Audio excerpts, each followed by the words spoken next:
If you want to set goals that is actually going to help you make money in your business, you've got to stop making so many goals, first of all, and stop choosing random numbers for those goals like, I want to make 6 figures. So I'm going to show you how to set goals for your business that you can actually reach and feel productive at the end of next year. And I'm telling you this from experience. Because if there's no real data behind the goals you're setting or purpose, facts are, you're not gonna reach them and you're probably going to abandon them by February. How do I know?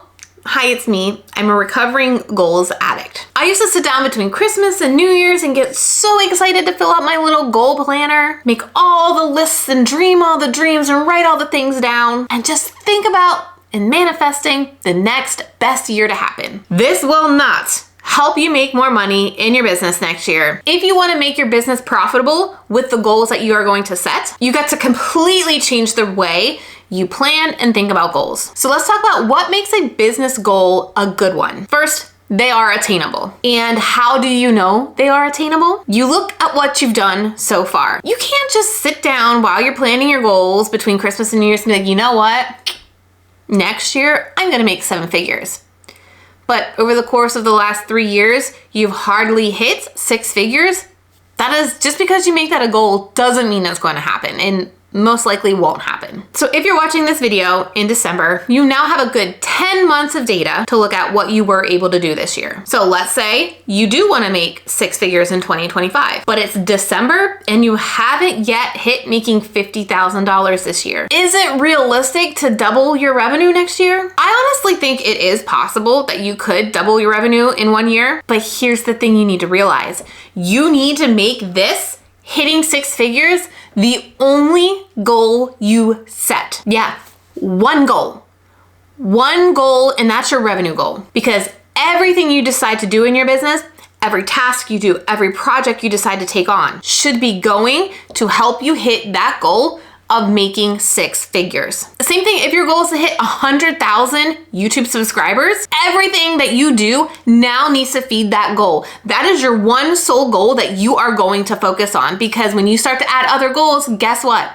Time is going to have to get taken from one of those goals, and more than likely, none of those goals will be met. So you need to set one and focus on it. And let's be real, the biggest goal you have in your business is going to be how much you're making next year. And if you checked out my video that I did last week that I will link right here, I talked about finding your enough number. And that is gonna be the best income or the best revenue goal for your business in the new year. So I highly encourage you to check that video out, because that's gonna help you figure out what an attainable goal is. Now you know this is your goal, how much you're gonna make next year. You can start deciding what are the projects that you are going to do that are going to help you hit this goal. And you probably have lots of ideas of projects for 2025, like starting a YouTube channel. Maybe you wanna start a podcast. Maybe you wanna host an online summit. Maybe you wanna speak on like 50 podcasts next year. You need to pick the projects that are going to help you realistically hit those goals and start breaking down the tasks that you need to do for each one of these projects. So you can go ahead, hit pause, and start listing out all the projects that you have in your mind right now. Or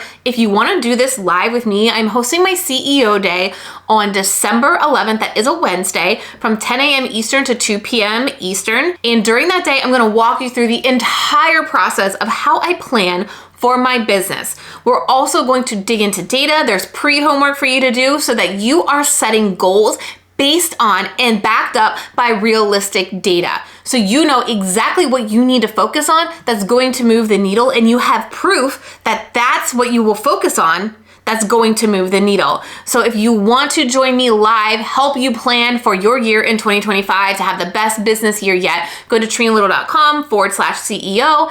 You'll also get the replay for this. You'll also have access to this to watch again in 6 months, next year, however many times you want to watch it. I'm going to tell you the way I plan for my year, and I've taught my clients to plan for their year, changes everything, because they stop taking on busy work, they stop taking on projects that have no effect on their revenue goal, and it allows them to have so much more clarity throughout the year in their business. So definitely get that seat at trenalittle.com/CEO. All right, so you have your lists of projects. You now need to step back, take a look at them, and start evaluating them. So the first thing you're gonna ask about each project is, what is the biggest impact on revenue will this project have? For example, if you want to speak on 50 podcasts, how quickly is that going to have an impact on your revenue? Now, some podcasts schedule far out, so maybe these podcasts won't be live until 3 months from now. But I'm just gonna say from experience, the initial revenue that you're going to get from these podcasts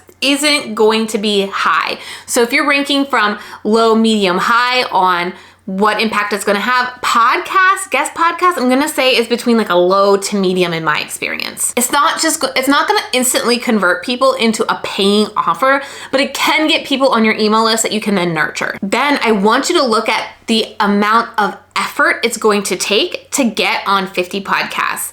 And I'm gonna say this is probably high. It's going to take you a lot of work because you need to research the podcast, you need to watch the podcast, listen to the podcast to be able to send a good pitch that they will actually accept. So the revenue to effort ratio is a little bit off. So maybe we put that project to the side. And I want you to go through each project and do that. See where that ratio lies. Now there's another thing that I haven't mentioned yet that you need to be looking at to determine what projects are going to have the biggest impact on your revenue goal. And that's auditing your offers to figure out how much traffic you're actually getting to your business, to your sales page, to your landing page, to your work with me page. Because the lifeline or the fuel to your revenue is going to be traffic, is going to be eyeballs. So looking at the projects you've listed again, which of these projects are going to help you generate more traffic to your landing pages, your website, your shop page? Now, this project is probably going to be very high effort because this includes maybe creating an Instagram strategy. So you're posting every day to build an audience, to grow your audience. Maybe it means getting on YouTube and posting every week. Again, that's going to take effort, but the effect it has on your revenue will be medium to high because you are growing your audience there. You are getting in front of more people who will buy. I know for me, I make sales every single day from my YouTube channel. My videos are strategically planned to get people in a YouTube playlist funnel and to get them to buy from me. And because it's video, it is very high converting. So while I know I'm sitting down today to shoot 4 videos is gonna take me 2+ hours to do, the ROI on this 2 hours is significant because not only am I gonna make money when I publish these videos are gonna make money for me for years to come. Now that you've taken a look, kind of audited these projects, I want you to know that honestly, I would max out at selecting 3 projects for the entire year, maybe 4, because you need to stop and think about all the little things that go in to making these projects come to life. Because if you think about your YouTube channel, right? After you get it set up, after you plan your strategy, you're still gonna need to script each week or batch script. You're gonna need to film, you're gonna need to edit, you're gonna need to upload, you're gonna need to engage with your audience, right? So while YouTube launching your channel as a project, it's ongoing. Or let's say you wanna do a launch that's gonna help you grow your email list and you're gonna do a free webinar. There's a lot of things that you need to do. I know for me, I'm planning about 12 weeks in advance before my actual webinar day because there is pre-launch content that I need to get out, promotion for the webinar emails that I need to get out, sales pages, webinar landing pages, follow-up emails, slide decks, sales emails after that. And so just making a project that you're going to launch something doesn't mean you're gonna be able to launch 4, 5, 6 times in the year. So you need to be very careful at how many projects you are selecting and really looking at that revenue to time ratio for each project. Another way you can decide which projects are going to make the biggest difference in your business is take a look back at this past year and see what projects that you did resulted in the biggest revenue. Did you do a launch? Was it webinar? Was it a challenge? Did you do a JV webinar? What were the projects that you did in 2024 that resulted in the biggest revenue for you? Or if you look at your months, which month had the highest revenue month and figure out what you did that month to see that number. Now, if you want the 10-step planning routine I do for my business, check out the video that's on your screen right now, or I would highly encourage you to join me on Wednesday, December 11th for my CEO planning day, because not only are we gonna go through it together, but you can ask me questions and my advice for your plan as well. Hope to see you there.